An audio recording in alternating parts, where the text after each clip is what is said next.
Good evening. It's now 5:30, and I'm calling this workshop of the Victoria City Council to order. Our workshops are informal, so we dive right into our agenda. The one item on our workshop agenda this evening is a sketch plat for Downtown West Phase 2. Kicking us off on that topic is our Community and Economic Development Director, Jen Brewington, and City Planner, Brian McCann. Ms. Brewington, Mr. McCann, I'm going to kick it over to you. Thank you, Mayor and Council members. Tonight we are looking at a sketch plat request for Victoria Downtown West Master Development. They submitted the sketch plat application just to receive feedback from the Planning Commission, City Council. They've already gone through Planning Commission at their meeting on September 2nd, so that's why you are seeing it here now this evening. There are no approvals or actions taken tonight. This is just to give the developers team feedback as they look towards making the preliminary plat and other land use applications. So the development team here, Carl and his entourage, as you all talked about earlier, includes City of Victoria staff and City Council, the Monarch Development Team, SW Group, Saunter Architects, Confluence, DJR, Civil Site Group, Excelsior Bay Partners, and Musicant Group. So we have a lot of folks here this evening that have been having eyes on this project. So for the location and area, it is currently 2 city-owned parcels totaling about 12.5 acres in size, located north of Highway 5, south of the Carver Park Reserve, east of County Road 11, Victoria Drive, and some existing businesses there, such as the daycare and the Dairy Queen, and then west of Olivine Apartments, which, if you recall, was the Downtown West Phase 1 apartment building. For the proposed uses this evening, they're looking at 3 phases of development with several commercial uses such as retail, offices, and restaurants, as well as some open space public gathering areas and some high-density residential products, including townhomes, condos, and apartments. For the existing conditions of the site, it's currently vacant land with rolling hills. There are some small pockets of tree coverage throughout the site. You can see on the north and south sides in the image on the right. There are also utilities available from Steiger Lake Lane, which will also be included in the future extension of Steiger Lake Lane that's currently underway. And then also the Highway 5 corridor and adjacent businesses. It's also within 1,000 feet of Steiger Lake and Lake Auburn, so the shoreland district comes into play as we look at this development. So this was previously acquired by the city back in 2006 and was always anticipated for a future extension of our downtown area, including restaurants, retail, mixed use, and other residential with a destination style setting. In 2016, the City Council adopted the Downtown Master Plan outlining the vision for the area. In 2022, that first phase, the Marco McLean development, the Olivine apartment building, was finalized, and then the RFP was published in 2024, and Victoria DW LLC was granted the exclusive development agreement with various renderings previously reviewed by the City Council, and that is who is in front of you this evening. So this was the sketch plat that was included in the report, showing the multiple different proposed uses and how the parking and streets laid out throughout the entire 12.5 acre site. Here's a colored rendering that outlines those uses listed in the report more specifically, including those public space areas, the residential components, as well as the retail, commercial, and then the central mixed-use building for the site. I mentioned earlier that they'll be doing this in 3 phases, so here they've outlined the first phase, including those townhome condo buildings, the central mixed-use building, and then the future retail and restaurant buildings. Phase 2 would consist of more of those townhome condo buildings on the north side of Steiger Lake Lane, and then future Phase 3 would consist of those multifamily buildings and one more commercial building. Our comprehensive plan guides this area as downtown mixed use, which is between 24 to 75 units per acre. It also envisions smaller scale retail or offices and mixed use development similar to what the applicant is proposing. Looking at this density for phase one, it comes out to about 6.3. That's for the 48 units proposed over all of the public infrastructure area. So that includes all the streets, stormwater, park areas, things we can't net out. So that's increasing that number drastically. It's likely not reflective of what the first phase density will actually come out to. But we are preemptively having conversations with the Metropolitan Council on the future vision of full build out for this site. So we're not anticipating a comprehensive plan being needed, but we're going to have to talk through that a little bit further with the Met Council. A comprehensive plan amendment being Correct. needed? Okay. Yep.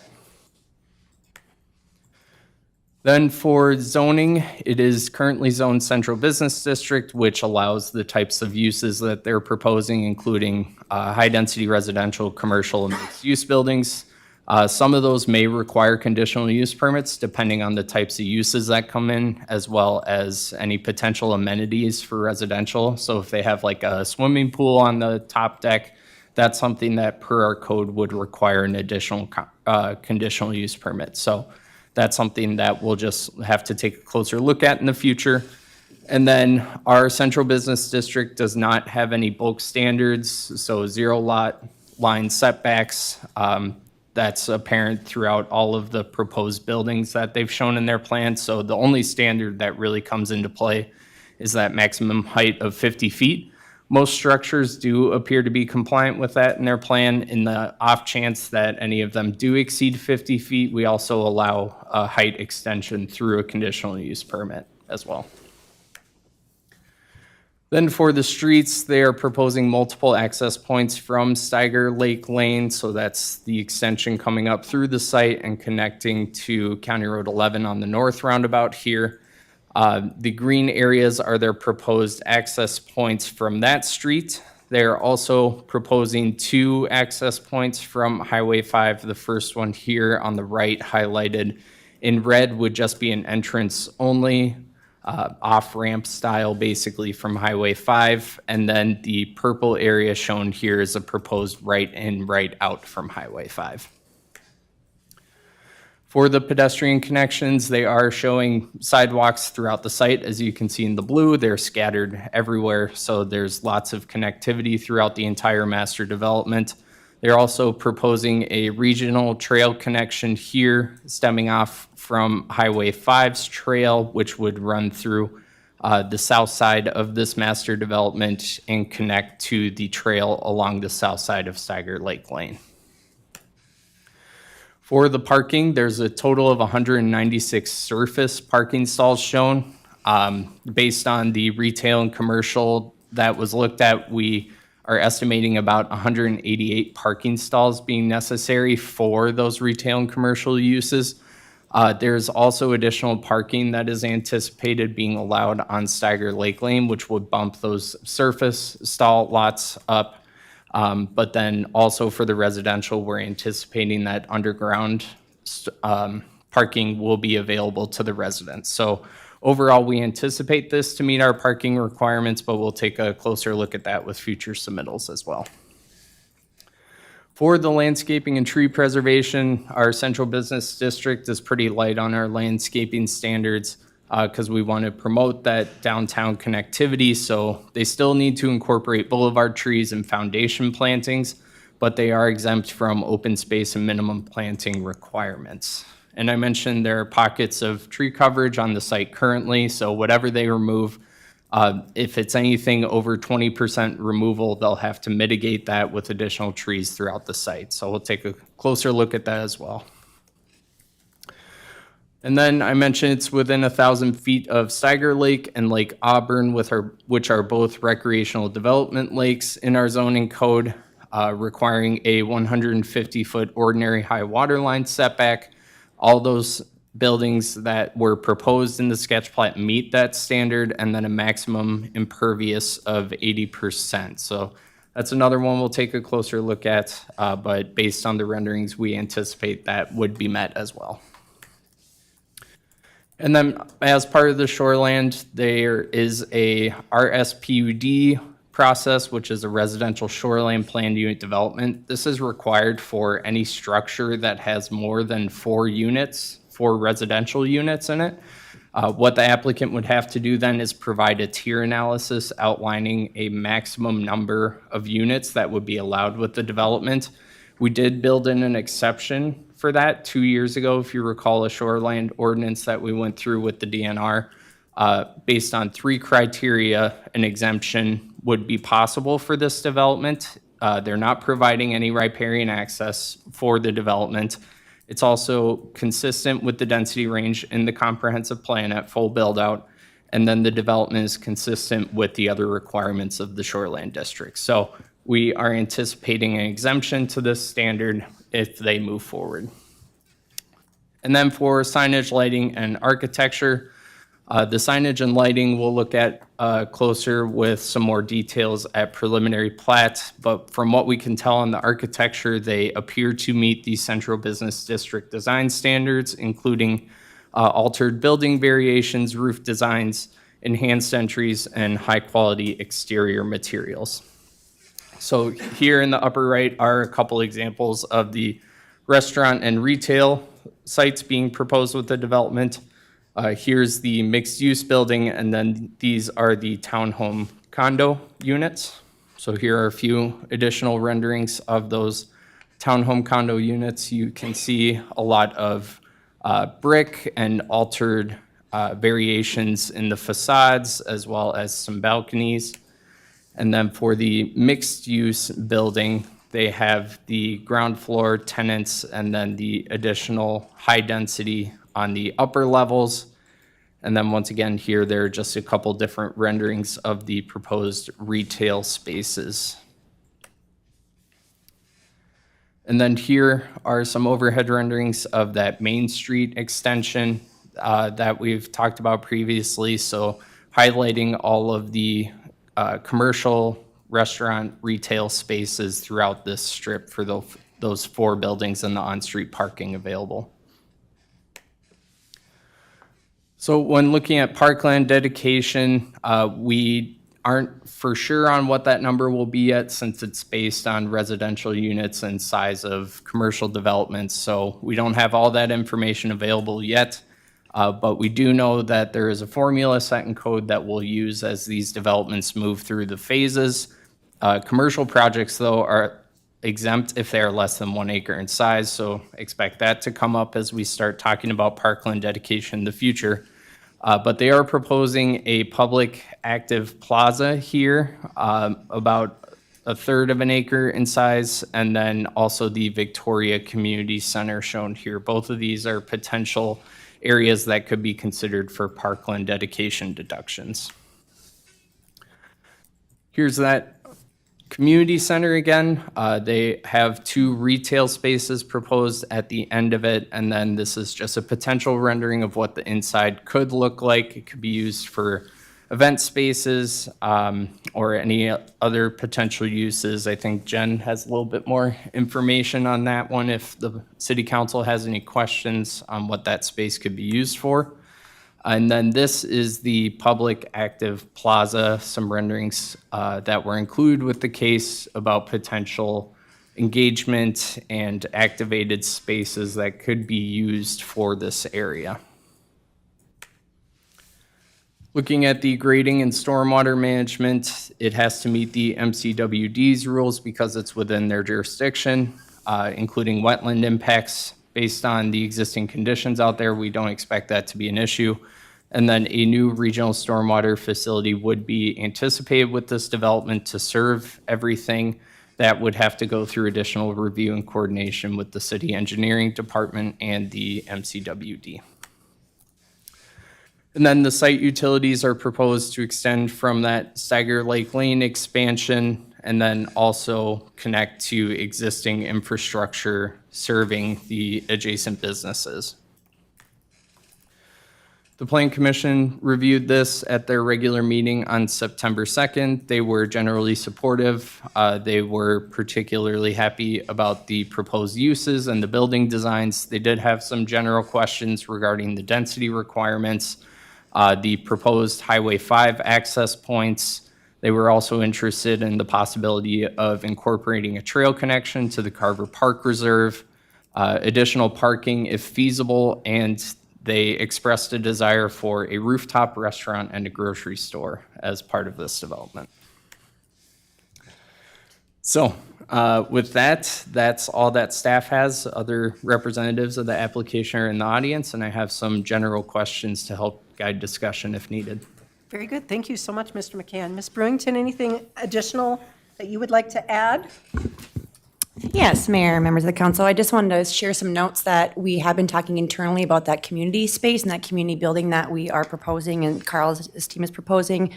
So we've been working with our Parks and Rec crew along with our communications to figure out what spaces do they need when they're doing our events.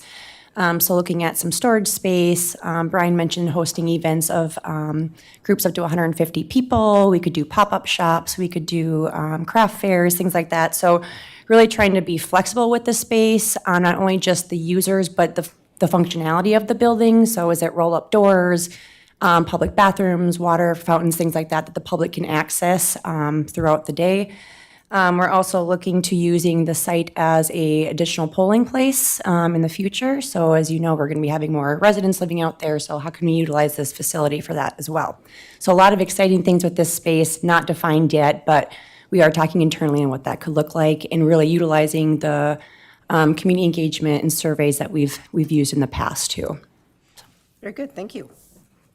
All right, council. Mr. McCann, you want to take us back to our questions to guide our discussion, please? And council, I open the floor now for discussion. Anybody want to kick us off? I think generally speaking, the sketch plat meets the vision of what we're looking for and what we're looking to do here. I would have a few different questions about the actual design. To me, it feels like the community center building, the open area for restaurants, and then the park right next door. Is there a way to kind of better incorporate or bridge those together? You get what I'm saying or not? See a picture here, that might be helpful. Mr. Runk, welcome. Please introduce yourself for the folks watching at home. Carl And Ruck of Monarch Development Partners, and the team here can help answer questions. Do you mind repeating Council Member Pedersen on that? Just the public park, the public plaza, and the community room, they feel like there could be a way to tie them all together better than having a retail place kind of in between. Again, we've gone through this a few different times, but that was one of the things that I just thought of as well, not just this time, but just looking at it today. And there's probably reasons why it's divided like this, but I just wanted to throw it out there for everybody. Sure. This is now the fourth time we've been in front of you all, starting back in last December in our workshops we've done. And our earlier workshops, we were showing the community space or proposed community space in that mixed-use building. And as we looked closer at that with Jen and others on the staff, it was challenging really to program it and have people park there conveniently. Okay. Which is where the brainstorming came out to be, is there a better spot for this? And potentially could it be at the end of that retail building number 4, looking out onto the new Central Green and parking right there and looking over to Carver Park Reserve, and still have retail next to it and then public bathrooms next to it that'd be accessible to anyone that accesses the new Main Street. So that's what led to the evolution of thinking of that community space being there. I don't know if that answers the question. We can speak more of the architecture itself and what's evolved on these buildings. And real quick, Mayor and Council, if I can, we also were taking into consideration pedestrian crossings too. So we wanted to make sure when we've got something happening at the Central Green and then that public park plaza and at the community center, how are people walking through that space? So we want to be really mindful of why we moved that building to the opposite side. So when you're also driving into downtown West, it's this grand entry building of, hey, you're here in Victoria, downtown West, here's a community space for you to utilize. And so this also, having it on the end here was just a better connection to the current downtown too, is how we felt. In the middle, it's a better connection to downtown? On the end, yep. so So are you proposing where we're circling around that turns into the mixed-use community room? And we move that commercial interior? Correct. So, yeah, if we could look at that building more closely. So we're proposing that there's 2 small shops there yet, Okay, which helps diversify the offerings. You know, 2 retail shops. Retail small shops. Yeah. To be determined exactly what those are yet. And then on the east side, facing Steiger Lake Lane would be the new Victoria space is what's been proposed at least at this point. okay. Can you go back to that kind of master plan and orient us as to the Olivine building and where the central green is? Yes. Mayor and council members, here is the Olivine building. You can see the north edge of it right here, and then this is the central green space. Okay, thank you. And so this first phase is all these kind of buildings in the pink, which will be where we land first. Lots of commercial, lots of retail with housing on the top. Do you anticipate owner-occupied housing or is it rental housing? It's owner-occupied housing. Okay, And we think in our ability to sell, because we're selling, not leasing these homes, and they're all 2 bedrooms and they're larger units than you're seeing at the apartment buildings, that having the restaurants and retail buildings there and that public plaza will help. And we think it'll help establish a sense of place there that people want to live up in that first phase of housing. But we are proposing owner-occupied. we agree. That, we think that will be helpful. Councilmember Pedersen. Can I just go back? You guys have already kind of decided to move the community room east and south. All right. Well, there you go. There's my big contribution. You've already decided to do it. But the mixed-use building, that's basically retail and then most likely condominiums, right? Condominiums, as well as we're proposing about a 2,000 square feet or larger HOA community space, you know, because it's all owner-occupied housing without large amenities within those buildings. So we're proposing there'd be, you know, club space and a fitness room and such in there for residents, and potentially small commercial space yet as well. And to be determined above yet if it's all, you know, residential condos or is there some commercial space. We're just now, you know, as this has become more real, talking to more tenants in the market and what this is, we want to shape it around who the tenants are. That building there that was formerly, I guess, the mixed use on the that looks like it's probably the tallest building, that 4 stories, and then kind of maybe a little area that has a roof on the like the rooftop patio type thing there. Is that what I'm seeing? That's the intent, yeah. Yeah. So 4 stories would be the highest is the intent right now for this phase at least. Yes. And then utilizing the hill again, that we have this great topography, why not use it that way and have the townhome condos where you would have walk-ups and then units above that are sitting up higher by nature of the topography and looking out to cover Park Reserve is our goal there. And then those homes in Phase 2 that are showing here, that we had talked about were big homes. Do those will actually then sit below that sight line of that, because of the way the topography They do is? step down a bit from there because of the topography again. But those homes are looking right over the Park Reserve and towards Steiger Lake. So we thought it was important to fill the middle first with new housing and then expand east that way. But yeah, the idea is that there are views of people that, you know, buy those units at the top of the town buildings, condo buildings, to look over the big homes as much as they can or through those buildings with sight lines. We just were out on site taking drone photography at different elevations to match this plan, and that'll help inform exactly what this looks like with our preliminary plat application too. What was the about or the proposed square footage of the community space? Do we know like what that potentially will be yet?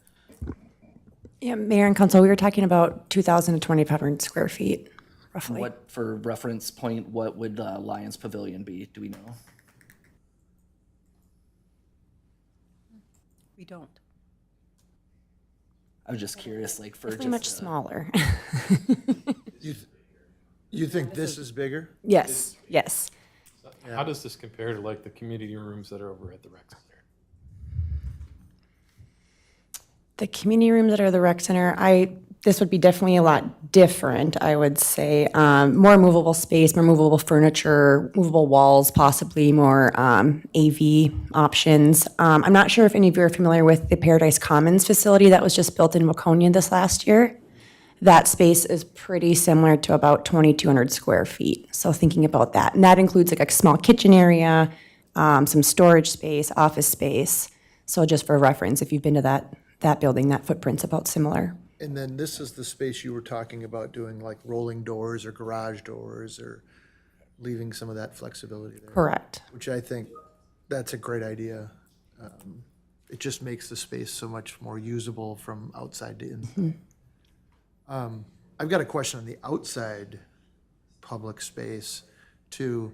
I know we talked about making it all seasons use, let's call it, right? So any thoughts about, I mean, it's pretty easy for the summer, fall and all that, but how about the heart of the winter? Have we thought anything more about that? Yeah, working with our consultants in this, Confluence, who's not here tonight, and Max Musican, we have designed this to have positions for pole structures for tents, temporary tent structures that can be there in cold months for like a Christmas market or beyond that. So that was how this has been planned, is thinking about how could you enclose it or partially enclose it in wintertime, and then have different programming that could exist in there. So we'd like to work with the Parks and Recs department here to develop what that programming is exactly at different seasons and how could it work for that space. Great. Do you anticipate kind of turning that whole space over to the city of Victoria for ongoing maintenance and programming and all of that? We do. We think that that's our intent right now, our proposal, that there's a reciprocal easement and operating agreement between us and all the properties we're developing and what the city would own long-term and how they can function together. But we're open to how that would exactly work. So it's up to the standards that it works for the restaurants next to it in their shops and up to the standards of the city of what you're looking for. Yeah, appreciate that, thank you.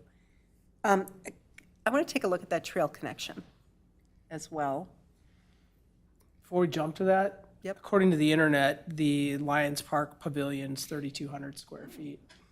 Okay, So it would be 1.5 times bigger than this. Is that the Google that said that? It's the Victoria website. thank you for that Welcome. hustle on the end there, Councilmember Pedersen. All right, so this trail, shown in orange here, hooks up to the one that comes under Highway 5 currently, correct? Am I getting that right? Yeah, Power Sports or whatever. Correct. I believe so. Or this would be new trail, actually, I believe. I think you're thinking of the Lake Minnetonka Regional Trail. Okay, this would not hook up to the Lake Minnetonka Regional Trail? This would go up through the site to connect to it. We do, Yeah. okay, Yes. okay, but it does hook up or it does not? Okay. Thank you. Let the engineer talk. Yeah, Ms. Guerin, thank you for hopping Mayor, into members of the action city here. council. So this trail connection would connect to the trail that's being built with the Highway 5 and 11 project. So we are extending the regional trail, so the Lake Minnetonka Regional Trail up along the All Power Sports Building with the current project under construction. And then it's going to come up along Steiger Lake Lane. From where the orange ends on this picture, the current project under construction then also brings the trail up along Highway 5 and up County Road 11 and connects to the trail that the county is currently constructing along County Road 11. Okay, Makes so this sense? yellow line, what? An additional trail through the site, so a local Okay. trail connection. Okay. So you will be able to get to the Lake Minnetonka Regional Trail via, Trail, yes. yes, thank you, Yep. via trail, thank you. Thank you. Add to that, we met with the Three Rivers Park System Superintendent, Noel Carlson, board member, current chair, about the idea of integrating more of the Three Rivers Park System, and they're open to putting wayfinding signage, like you see on the Lake Minnetonka Regional Trail that says to Victoria, to Excelsior, to the park reserve. So they're open to putting that at this site to help direct people on bicycles and pedestrians. And the other, I think one of the concerns I have is this is really designed and envisioned to be very pedestrian friendly. And so if you've got people kind of rolling in on bikes fast, it keeps it to the perimeter of the site as opposed to running through the middle of it. It feels like, yes? Yes, that was the intent with this, so it's convenient. For example, let's say we lease to a bike shop, that is a bike shop right there, or a group wants to end and have a beverage at one of the restaurants. So it's convenient to have bikes parking right there as a destination. Yeah, so it's right adjacent to that parking lot. Yeah, I love that. I think this is a bigger, like, not just for this project, but I think, you know, when we think about our downtown and downtown west, making sure, right, lots of, like, when the Parks and Rec committee, you're talking, right, like, lots of bike racks, wayfinding, and even side, like, to find those bike racks, right, like, because I think people sometimes are like, we bike down, right, but we don't know where to park, right, or they're just leaning against a light pole, so, but, you know, I think having more bike racks for people to utilize, I think, is important, especially even in our current downtown. Yeah. Just a question on general on parking. I kind of understand the surface parking, where you're at with that. You mentioned underground parking. Can you kind of point out where you're thinking for Well, the? there's, surface parking is always preferred by restaurant patrons and Yep. guests and the small shop guests. So we have surface parking in green, as you see there. Yep. Underneath all the buildings, the mixed-use building as well, and the residential buildings, there's underground parking, 2 stalls per unit, which is the standard we need to meet for condo buyers and townhome buyers. So there's a lot more parking than you see on that diagram beneath all the buildings that are residential in use. But we believe, you know, we're satisfying, or about there satisfying what the requirement be if there's 2 restaurants and there's 2 anchoring buildings and small shops in the other buildings. And it's convenient enough on the west side and east side that people will park and actually walk to these places. The planning commission did ask about, could you build more parking? And we said we would explore it, and one of our early iterations we showed you all was that future multifamily building, potentially having covered parking there. If the place is running a few years with, say, 2 restaurants that are just really successful, that we might look at adding covered parking. You drive, it's green on the left there, you drive just forward, and there's covered parking there with the multifamily building above it. So we are open to that as a future phase. As we look at the future phases and we want to do multifamily buildings, are you thinking rental apartment buildings? Is that what you're thinking in the? On the west side, Future. we're thinking, Yeah. Because the Lake Auburn views are so good on the west side, that you look right over the daycare building to Lake Auburn, those are condos. And then we're proposing the building to the south as multifamily, based on the performance of, this is years down the road, we think, based on the performance of Olivine, rural residences, and Victoria Flats, and just seeing how they all do long-term here before deciding if that's, or proposing if that's multifamily. But right now, we think that there is enough demand long-term for another building that could be positioned for this project. Does that need to be an apartment building to meet It doesn't, no. density requirements? Density, we have to answer that question on. Mayor and council members, that will depend on the number of units, not necessarily the type of unit. So if condos is an option that works and they hit the right number, it's certainly possible to meet the density requirement. Okay. Is that going to be difficult? Well, most condo buyers are not looking for 1-bedroom condos or studio condos. It's a different market than we tend to see for rentals, so the density they become lower dense buildings by nature of being condos or townhomes. Sure. I have a preference though for condos in that what would be we'll call the last building in there, and that feels like that's the space where we could get, there's always the perennial ask for a grocery store. So similar to what is in St. Louis Park where the Trader Joe's is at, where you have the first floor retail, small grocery store, and then you have condos above that. Feels like that could be a good place. And I mean, I am more comfortable with a little more density here. And I would even be more comfortable in that building being a little bit taller, and you could bring your premium condos in a penthouse arrangement on top of all that and not disturb really any of the other sight lines of all the other buildings that are sitting in here.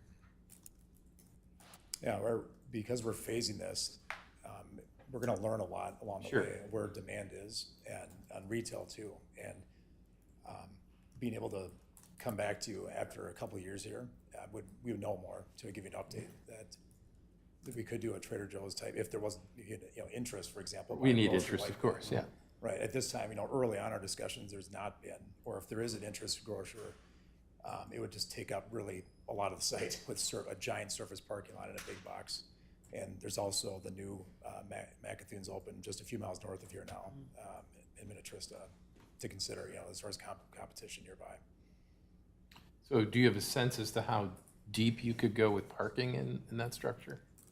With the topography of the site and our grading plan, it would be underneath the footprint of that multifamily building right now. So it'd be, what would it be? Two rows of parking, is that what it fit, guys? Yeah, so the number of stalls we might have laid out would be 70-something stalls we could add in that case, which would be easy for guests, just to drive it under, instead of going underneath the garage or up a garage, you're at the same level in that case. Good.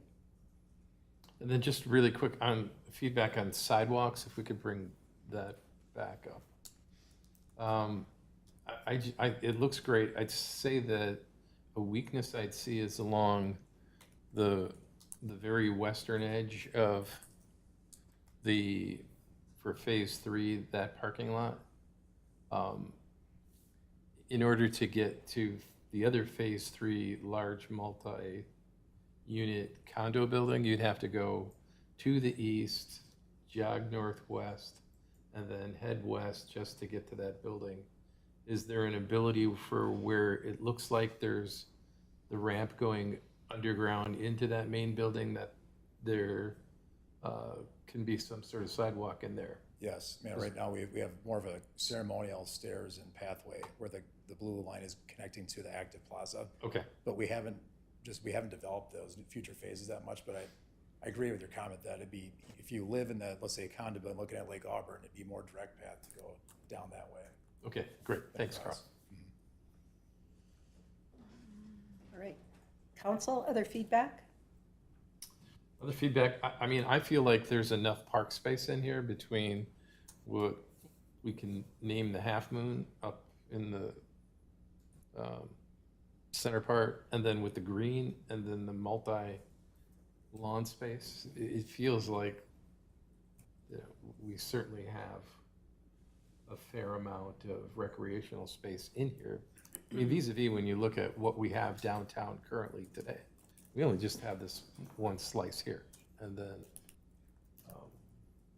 and that feels a good size. Here, this feels substantially similar. So. This checks all my boxes. I love that we're doing the commercial part first. I think that's really important when you start trying to fill homes. People want to be where there's stuff going on. The walkability is great. I love the architecture of it. I feel like it matches. One of the really important things for me is that it actually flows really well with our current downtown and doesn't look like here's a downtown and here's a downtown. It's one downtown. And that's really important to me. And I feel like all these elements sort of captured that. So, to council member, to Chad's point about bike racks and stuff like that, we want this to be walkable, bikeable, and a really active space. And I feel like you checked all the boxes. Thank you. It looks great. Thank you. And it's also hard to balance both that the people running the restaurants and running the shops, they need cars, but they also want to make it very walkable, so it's a challenge. But I think we've done that with the team here at this point. Yeah, nicely done. Nicely done. So I think you've said before I think best case scenario would, right, like that you'd like to even be moving dirt sometime this year, right? So are you thinking, phase 1 would be done spring of 2027?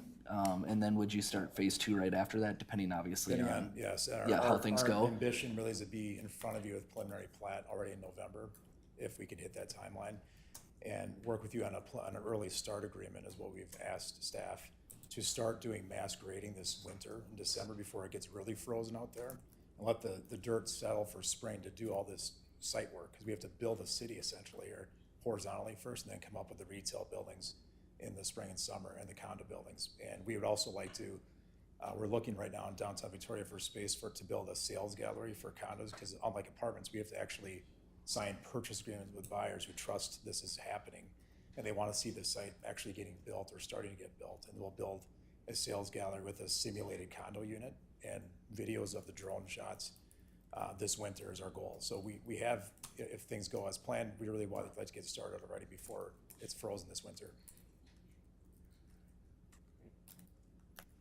All right, council, last thoughts, questions? Did we hit all your questions?